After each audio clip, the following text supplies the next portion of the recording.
KKMD 679화 미 군사 전문지 디펜스 뉴스 번역. 한국 멈티 개발 능력 이미 보유했다?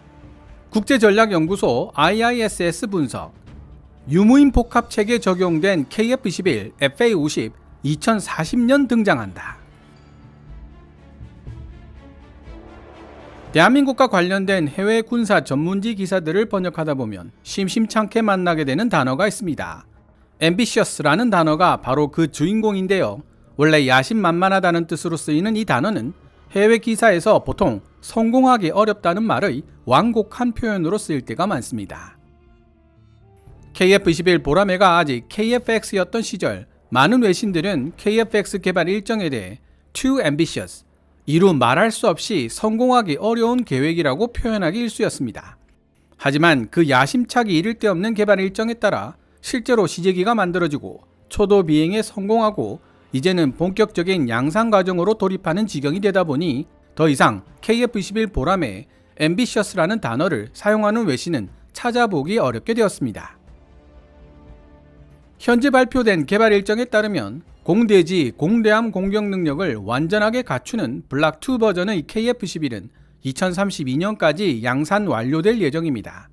그 이후 5세대 전투기로 분류될 수 있는 KF-21 블락 3로 개량할 것이냐, 아니면 덩치를 키우고 기체 일부를 재설계하여 5.5세대 혹은 6세대 전투기로 볼 수 있는 KF-XX-로 나아갈 것이냐 라는 질문에 도달하게 됩니다. 한 가지 유의해야 할 부분은 우리가 너무나도 자연스럽게 사용하고 있는 5세대 전투기는 사실상 명확하게 정립되어 있는 개념이 아니라는 사실입니다. 비즈니스 인사이더가 2023년 1월 4일 게재한 기사에서는 5세대 전투기를 1990년대 후반이나 2000년대 초반에 개발을 시작한 기체들로 4세대 전투기에 비해 레이더 피탐성을 극적으로 낮춘, 즉 스텔스 기능을 강조하는 완전히 새로운 디자인을 가지고 있는 전투기라고 정의합니다.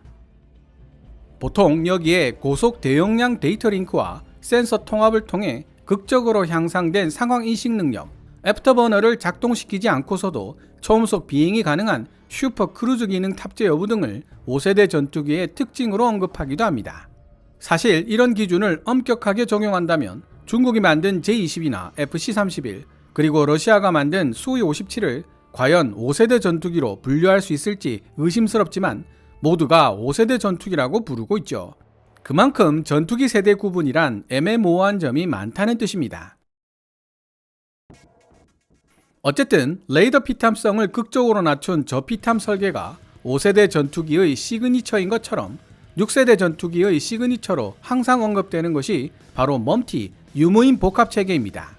최근 한국 항공우주산업 카이는 FA-50과 KF-21을 통한 유무인 복합 체계 구현을 목표로 하는 4단계 로드맵을 발표했는데요. 최종 4단계 로드맵이 시작되는 시기가 바로 2038년입니다. 한국 항공우주 산업은 2040년대 중으로 최종 4단계까지 발전된 유무인 복합 체계를 개발하겠다는 의지를 천명한 셈인데, 제가 자료를 보고 분석한 결과로는 최종 4단계까지 발전한 유무인 복합 체계는 더 이상 유무인 복합 체계가 아닙니다. 로열 윙맨 무인 전투기 한 대가 다수의 다목적 소형 무인기 AAP를 통제하는 모습은 무무인 복합 체계라고 불러야 정확한 표현이 될 것입니다. 그렇다면 한국 항공우주 산업은 왜 6세대 전투기의 시그니처라고 할 수 있는 유무인 복합 체계의 완성을 2040년대로 예정하고 있는 것일까요? 개인적으로 방위사업청이 지금으로부터 15년 후인 2039년 즈음에 한국형 F-414 엔진을 개발하겠다고 천명한 것과 무관하지 않을 것이라 추론하고 있습니다. 2024년 2월 26일 미국의 군사 전문지 디펜스 뉴스가 게재한 기사 South Korea eyes mixed fleet of manned unmanned warplanes. 유인, 무인 전투기를 섞은 혼합 전력 건설을 고려하고 있는 대한민국을 번역해보고 이에 대한 좀 더 상세한 이야기를 이어나가 보도록 하겠습니다. 디펜스 뉴스 기사 원문은 노란색 글자로, 제 개인적인 사견이나 역주는 하얀색 글자로 표시됩니다. 한국형 차세대 전투기 KF-21 보라매 양산이 가까워지면서 대한민국은 자국 공군 전수기들과 함께 운용할 수 있는 무인 기술의 도입을 모색하고 있다. 만 18세 이상 징집 가능한 인구수가 감소하고 북한과의 관계가 악화되는 가운데 유무인 복합체계 멈티에 대한 한국군의 관심이 나날이 높아지고 있는 것이다. KF-21 보람에 FA-50 같은 유인 전투기와 다양한 무인기를 생산하는 한국 항공우주 산업도 유무인 복합체계의 완성을 향한 대한민국의 국가적 노력을 주도하고 있는 기업들 중 하나다. 디펜스 뉴스와의 단독 브리핑에서 한국 항공우주 산업의 한 임원은 대한민국 공군의 유무인 복합체계 능력을 제공하기 위한 4단계 로드맵을 설명했다.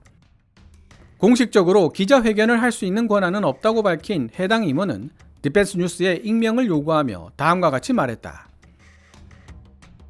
우리는 미래를 위한 시스템 복합체계, 시스템 오브 시스템즈를 만들겠다는 매우 야심찬 계획을 가지고 있는데 이는 KF-21, FA-50과 같은 유인 전투기를 대형 무인 전투기 UCAV 및 다목적 소형 무인기 AAP와 결합시키는 형태가 될 것입니다.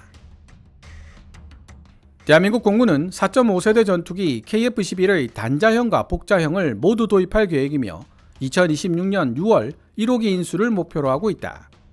KF-21 보람의 복자형은 파일럿 훈련 역할 외에도 블락3 버전에서 실현될 유무인 복합체계, 즉 멈티 임무를 수행할 것으로 예상된다. KF-21 복자형에서 구현되는 유무인 복합체계는 뒷좌석에 앉은 조종사 혹은 인공지능을 통해 무인기를 조종하게 될 가능성이 높다. KF-21 보람에는 양산 과정 이후에도 새로운 기술을 탑재할 수 있도록 설계됐으며 이는 궁극적으로 KF-21을 기반으로 5세대, 6세대 파생형들을 개발하겠다는 한국의 의도를 보여주고 있다. 5세대, 6세대 전투기로 개량된 KF-21은 카이가 차세대 항공우주 전투체계라고 부르고 있는 것, 즉 인공위성과 공중조기 경보기, 유인 전투기 및 무인 드론 같은 다양한 플랫폼들과 각종 센서들을 하나의 정교한 네트워크로 연결한 시스템에서 매우 중요한 역할을 맡게 된다. 유무인 복합체계 멈티 완성을 위한 대한민국의 4단계 프로세스. 한국항공우주산업 카이는 이미 2023년부터 멈티 구현 로드맵 1단계를 실행하기 시작했고 내년인 2025년에 마무리할 예정이다. 로드맵 1단계는 한국항공우주산업과 대한민국 공군이 헬리콥터와 공중발사형 소형 무인기를 사용하여 멈티를 현실에 구현하는 데 필요한 기술을 공동으로 개발하는 것을 그 골자로 하고 있다. 일단 고속 대용량 데이터 링크 및 인공지능에 대한 개념과 기술을 입증하는 데 성공하고 난 이후 한국항공우주산업 카이는 다목적 소형 무인기 AAP라고 불리는 보다 유능한 무인기 플랫폼을 FA-50 전투기와 연계하여 운용하는 단계로 전환할 예정이다. 비록 원래의 공중발사형 무인기들보다 더 큰 덩치와 더 긴 채공 시간을 보유하고 있으며 회수하여 다시 사용할 수 있도록 설계된 다목적 소형 무인기 AAP이지만 가격이 저렴해야 한다는 요구 조건 때문에 지나치게 첨단화된 기술은 적용되지 않을 가능성이 높다고 인터뷰에 응한 카이 임원은 지적했다. 2025년부터 2028년까지 진행되는 멈티 구현 로드맵 제2단계는 FA-50을 시험대 삼아 최대 4대의 다목적 소형 무인기 AAP 플랫폼을 동시에 제어할 수 있는지 여부를 보여주는 기술 시연으로 마무리 짓게 된다. 2단계 기술 시연의 특징은 적을 속여 넘기는 미끼로 활약하는 다목적 소형 무인기 AAP의 모습뿐만 아니라 내장형 전파 교란기로 전자전을 수행하고 전자광학 적외선 EOIR 장치로 정보 감시 및 정찰 ISR을 수행하거나 자체 탄두로 타격 임무를 수행하는 모습을 보여준다는 데 있다. 2037년까지 완료될 멈티 로드맵 제3단계에서는 FA-50에서부터 출발하여 보다 더 다양한 기능을 가진 멈티 기술을 복자형 KF-21로 이식하게 될 것이다. 이와 동시에 한국항공우주산업 카이는 유인 전투기의 로열 윙맨 역할을 맡아줄 추가적 유형의 무인 전투기에 대한 엔지니어링 및 제조 설계 단계에 도달할 것으로 예상된다. KF-21 한 대는 최대 4대의 무인 전투기 UCAV를 조종할 수 있을 것이며 무인 전투기 UCAV 한 대는 다시 4대의 다목적 소형 무인기 AAP를 통제하게 된다. 이는 본질적으로 KF-21 한 대의 전투력이 무인기 20대의 전투력으로 확장된다는 사실을 의미한다. 2022년 8월 대한민국 방위사업청이 새로운 로열 윙맨을 개발하기 위해 대한항공 항공우주사업부를 선택하면서 이러한 무인 전투기에 대한 작업이 이미 진행 중인데, 이른바 쿠스 LW 무인 편대기 개발이 2021년 11월 시작되었다. 대한항공은 무인 전투기 편대는 유인 전투기를 지원하고 호위하는 임무는 물론 감시, 전자파 간섭 전술, 정밀 타격 등 독자적인 임무도 수행할 수 있게 될 것이라고 밝혔다. 마지막으로 2038년 이후부터 시작되는 멈티 로드맵 제4단계에서 한국항공우주산업 카이는 멈티를 충분히 숙달하여 진정한 시스템 복합체계를 완성할 수 있기를 희망하고 있는데, 이것이야말로 차세대 항공우주 전투체계의 결실이라고 말할 수 있다. 인터뷰에 응한 카이 임원은 제4단계 과정에 대해 일종의 압축적인 개발 과정이라고 설명했다. 우리는 계속 앞으로 나아가야 한다고 믿고 있습니다. 그렇지 않으면 기회를 놓칠 테니까요. 이번 기회에 우리는 지난 30년간 축적한 기술을 활용해 단번에 앞서 나갈 수 있도록 행동해야 합니다. 런던 소재 싱크탱크 국제전략문제연구소 IISS에서 군사항공우주 부문 선임연구원을 맡고 있는 더글러스 베리의 분석에 따르면 실제로 대한민국 국방 및 항공우주 산업계는 유무인 복합체계 멈티를 개발할 수 있는 경험과 역량을 모두 갖추고 있다. 더글러스 베리는 디펜스 뉴스와의 인터뷰에서 그러나 대부분의 국가들과 마찬가지로 대한민국 역시 유무인 복합체계 능력을 탐색, 연구 및 개발하는 데 있어 비교적 초기 단계에 있기 때문에 대한민국이 단기적으로 얼마나 강한 야망을 지니고 있는지에 따라 많은 것이 달라질 수 있다고도 말했다. 합리적인 비용으로 전투력을 강화할 수 있을 뿐 아니라 높은 소모율도 수용할 수 있는 시스템을 함께 갖춘 접근 방식이라면 그야말로 매력적일 수밖에 없을 것입니다. 유무인 복합체계의 핵심은 인공지능이다.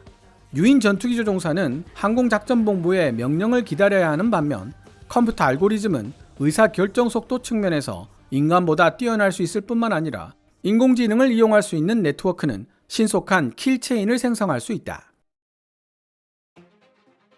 AI와 전투기는 아주 짧은 시간 안에 엄청난 양의 데이터를 주고받아야 하기 때문에 보안이 철저하게 유지되는 통신 및 소프트웨어는 미래 전장에서 필수 불가결한 요소가 될 것이다. 결국 인공지능 지휘부, 다른 말로 설명하자면 전투기에 탑재된 인공지능 파일럿이 항공작전본부의 일부를 대체하게 될 것이라고 카이 관계자는 말했다. 지금까지 살펴본 미래 시스템의 특별한 능력과 특징 덕분에 인공지능 AI는 매우 짧은 시간 안에 의사결정을 내릴 수 있습니다. 우리의 적이 이러한 미래 전장을 제대로 준비하지 못하고 있다는 점을 고려해 봤을 때 이렇게 빠른 의사결정 속도는 우리에게 커다란 우위를 안겨줄 것입니다. 파트너는 누가 될 것인가? 대한민국 정부뿐만 아니라 한국항공우주산업 카이도 해외 투자자를 찾고 있다.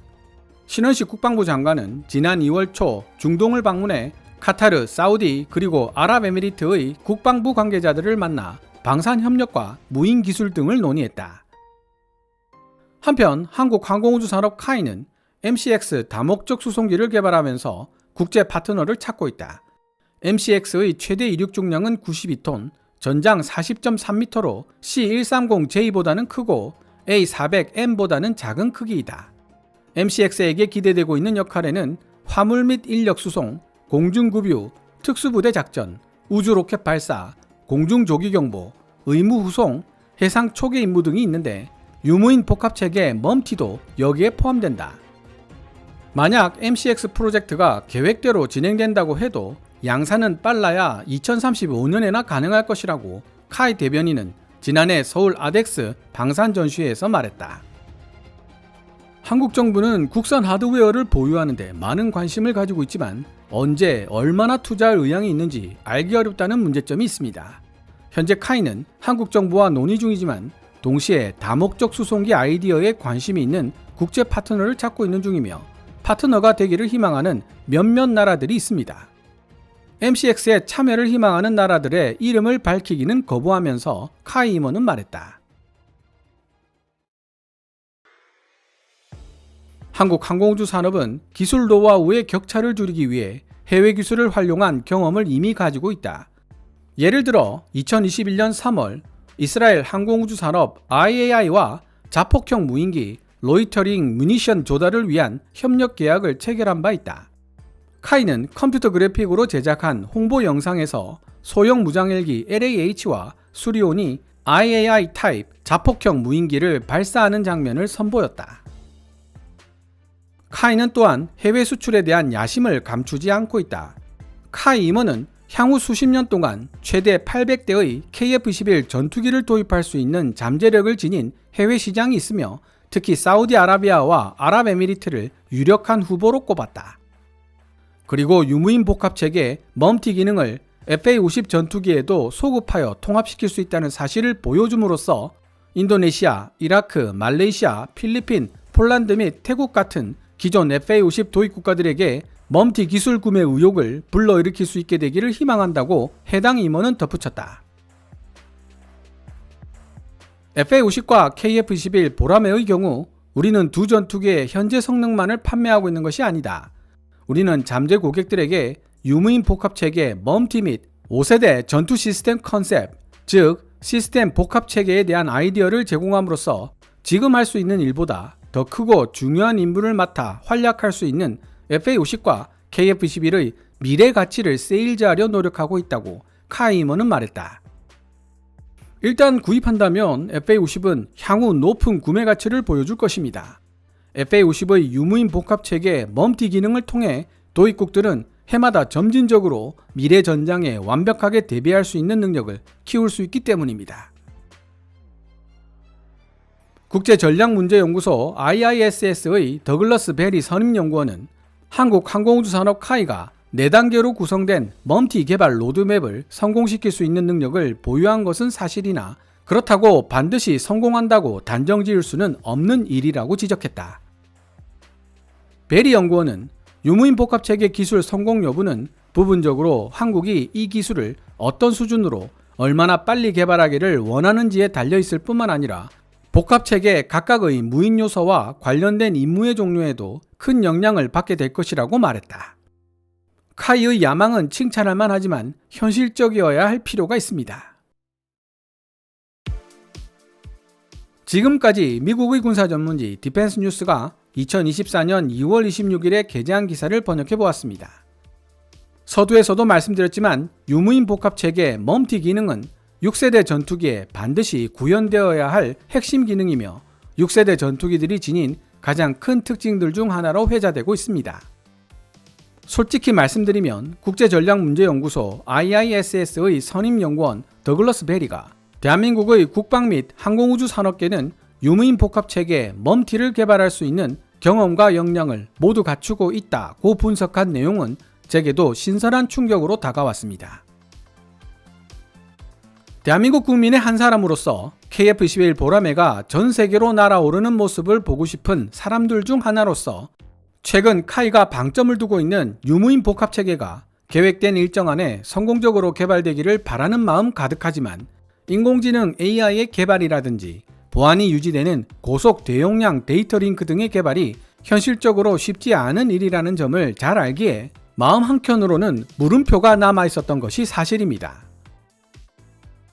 그러나 국제적으로 신뢰성을 인정받고 있는 싱크탱크 국제전략문제연구소 IISS가 권위 있는 군사 전문지 디펜스 뉴스와의 인터뷰를 통해 그러한 걱정을 상당 부분 해소시켜 주었으니 놀랍고 반가울 수밖에요.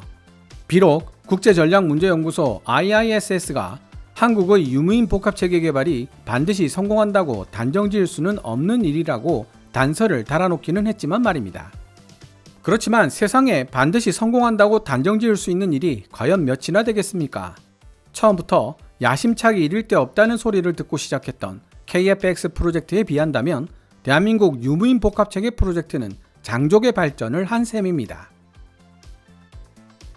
개인적으로 한국형 F414 엔진의 등장 시기와 유무인 복합체계의 등장 시기가 2040년대 이후로 묘하게 겹치는 점이 예사롭지 않다고 느끼고 있는데요.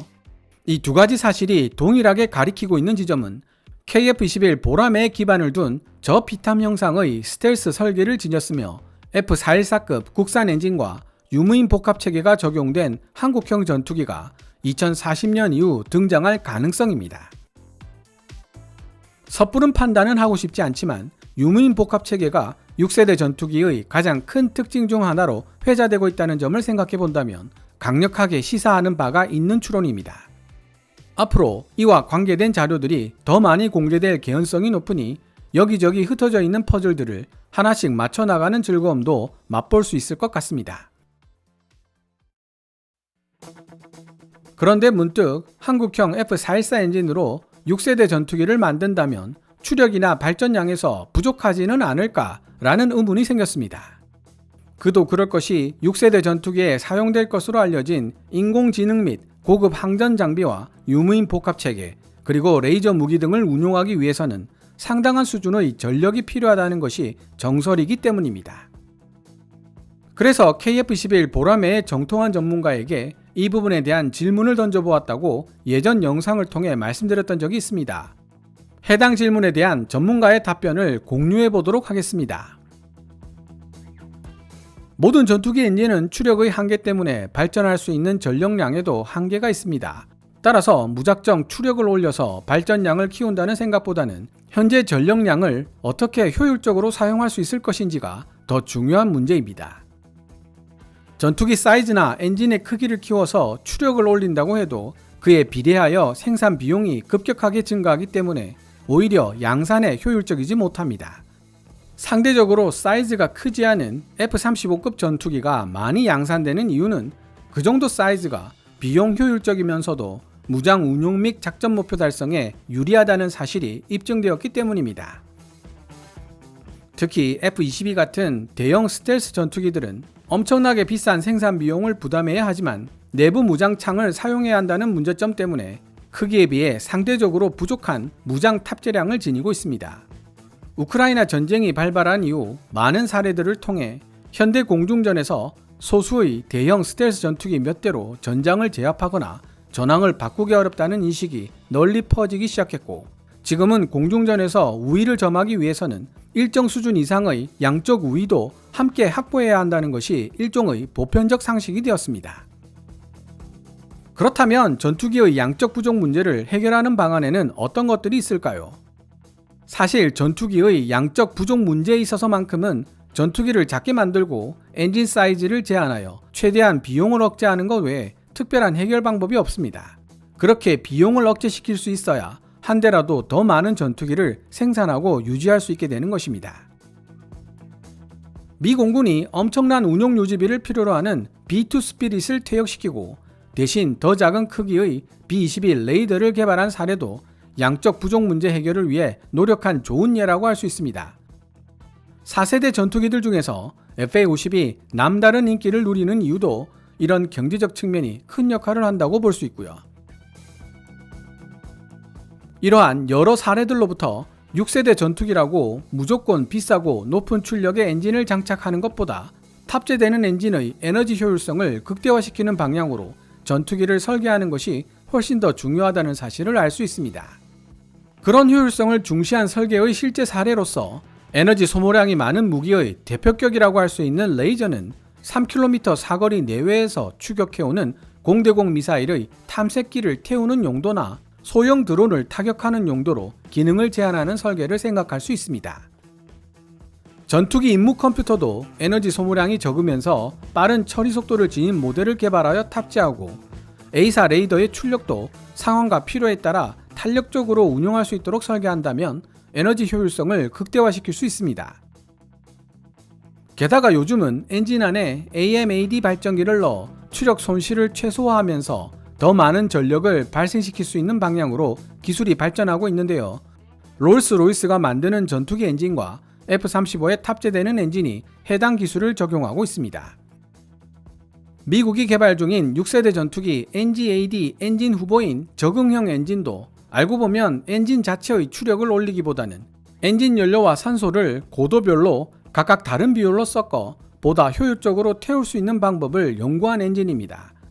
그래서 같은 연료 대비 25% 항속거리 상승이라는 결과를 이끌어내기도 했고요. 한국형 F414 엔진도 이러한 기술들을 적용한다면 본래 F414 엔진보다 훨씬 더 높아진 추력을 이끌어낼 수 있을 것으로 보입니다. KF-21 보람의 정통환 전문가는 6세대 개념에 부합할 수 있는 전투기를 만들더라도 최대한 비용을 억제시킬 수 있는 방안을 고민해야 하며, 그런 점에서 국내에서 생산되고 지나치게 고사양이 아니기 때문에 상대적으로 저렴한 비용이 들어가는 한국형 F414 엔진을 장착하는 것도 좋은 방법이 될 것이라고 이야기하고 있었습니다. 오늘 KKMD에서 준비한 내용은 여기까지입니다. 시청자 여러분들의 좋아요와 구독 그리고 광고 시청은 KKMD의 미래를 위한 양식이 됩니다.